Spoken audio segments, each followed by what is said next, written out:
Two Chicago men are charged with plotting a terrorist attack overseas. They allegedly wanted to attack a Danish newspaper that published cartoons depicting the Prophet Muhammad back in 2005. Good evening, everyone. The publication of that cartoon brought angry protests from Muslims around the world. ABC 7's Paul Maiming joining us now with more on this alleged terror plot. Paul? Alan and Kathy, the FBI have been tracking the activities of the two men for some time, monitoring their phone conversations, their internet activities, as well as overseas trips taken by one of the men, David Coleman Headley. Investigators say one of those trips took Headley to Pakistan, where he met with an al-Qaeda-linked terrorist leader.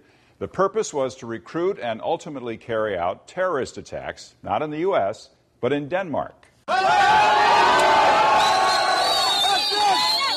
4 years ago, there were widespread protests throughout the Muslim world after a Danish newspaper published cartoons showing satirical depictions of the Prophet Muhammad. The protests, some of which resulted in deaths, continued for months, with some protesters demanding that the cartoonist pay with his life. Federal prosecutors say that was the aim of two Chicago men, David Coleman Headley and Tahawwur Rana, who were allegedly orchestrating terrorist attacks in Denmark with the specific intent of killing the cartoonist. Investigators say they refer to their plan as the Mickey Mouse Project.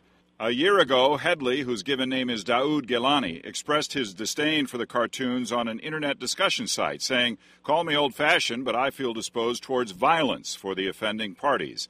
The FBI says Headley conducted extensive surveillance in at least 2 trips to Copenhagen this year, and posing as a businessman, even visited the newspaper offices he was allegedly targeting.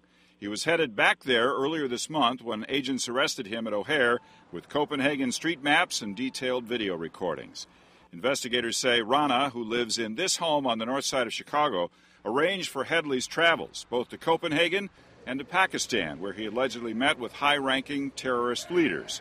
Rana owns a company called First World Management, which includes the Immigrant Law Center on Devon. It's been closed since being raided by agents earlier this month.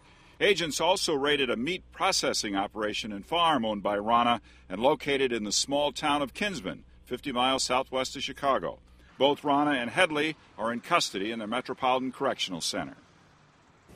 Rana is due in federal court tomorrow for a detention hearing. His attorney says that Rana is a well-respected businessman who adamantly denies the charges and eagerly awaits the chance to contest them in court. Kathy now. Okay, Paul. Thanks, Paul. You.